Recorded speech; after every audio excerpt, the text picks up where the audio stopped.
Hi guys, ito yung 5 pagkakamali ko na nagawa ko nung ako'y bago pa lang na safety officer na sana naiwasan ko. So kung ikaw'y bagong safety officer, sana maiwasan mo itong mga pagkakamali nito. Simple lang itong mga to pero maaaring malaki yung epekto sa trabaho mo at sa sarili mo. Number 1 is, ang focus ko noon is documentation lang. Yun lang ang focus ko noon. So noong una, sobrang focus lang ako sa mga documents, sa mga permits, sa mga risk assessment, sa mga toolbox stock, sa mga attendance, pero hindi ako masyado nagpupunta sa site. Pero natutunan ko na hindi lang sa papel nangyayari ang aksidente. Kailangan mo talaga pumunta sa site para malaman kung ano ba yung proseso ng trabaho, kung ano ba yung pinagagawa ng ating mga workers, kung ano ba yung actual sa site. So kapag nasa field ka, doon mo lang talaga makikita yung actual condition ng ating site or nung project mo. Lumabas ka ng site, observe mo yung mga workers natin para makita mo talaga yung trabaho kung paano umuusad. Kausapin mo din yung mga workers natin. Number 2 is masyadong mahigpit yung approach ko sa mga workers natin. Akala ko dati yung parang pagsiga ka, pagka yayabang-yabang ang dating mo, pagsisigaw-sigaw ka, susunod talaga yung mga workers. Yung pagkatao ko is naapektuhan na din. Nasa pangingit na din tingin sa akin, masyado akong mayabang, arrogante. So anong nangyari? Kapag takot sila, hindi sila nag-open ng problema sa tao. O wala kang ma-receive ng mga hazard. Mas maganda kung merong respeto sa bawat isa, mapa-labor man yan, mapa-engineer, mapa-manager. But of course, hindi din pwede yung lalambot-lambot tayo sa site, lalo na pag nasa construction tayo, baka tawanan lang tayo ng mga workers. Tingin ko, kailangan yung tamang timpla lang, depende sa sitwasyon.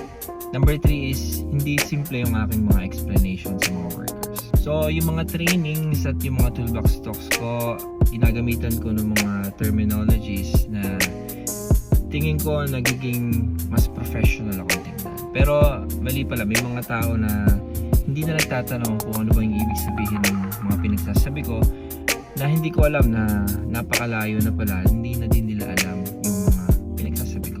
Ang resulta, hindi nila masyadong naiintindihan yung mga pinagsasabi ko.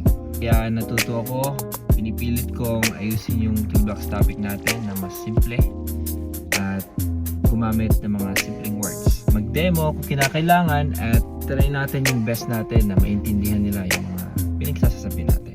Number 4, pinapalampas ko yung mga unsafe act and yung mga maliliit na mga unsafe conditions.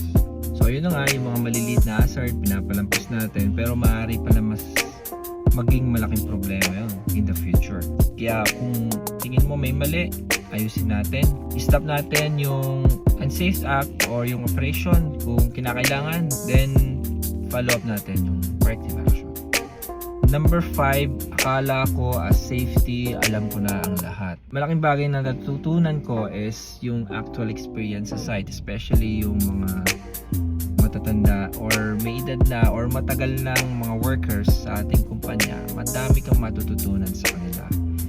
Kung ikaw ay marunong makinig, nakakarinig ka ng mga istorya sa kanila about sa ibang company na pinagtrabahuhan nila na ini-implement ng health and safety department or ng kumpanya nila na pwede mo ding i-apply sa pinagtatrabahuhan mo. So, hindi yung tayo lang lagi yung nagsasalita, tayo lang lagi yung may alam. Matutong makinig at magtanong. Sana may natutunan ka dito sa video na to, at kung interesado ka pang improve ang skills mo, meron tayong bagong training. Ito ay AI Skills for Safety Officer. Itong training na to ay dinesign ko para sa mga safety officer na gusto pang maging effective or matuto ng kakaiba sa implementasyon ng safety or sa mga task na pinagagawa mo. Mas mapapabilis ang iyong trabaho at mas mapapaganda yung mga presentation na pinapresent mo sa organization mo kung meron man.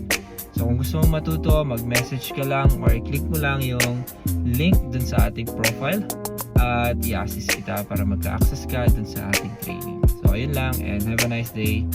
Safety mindset.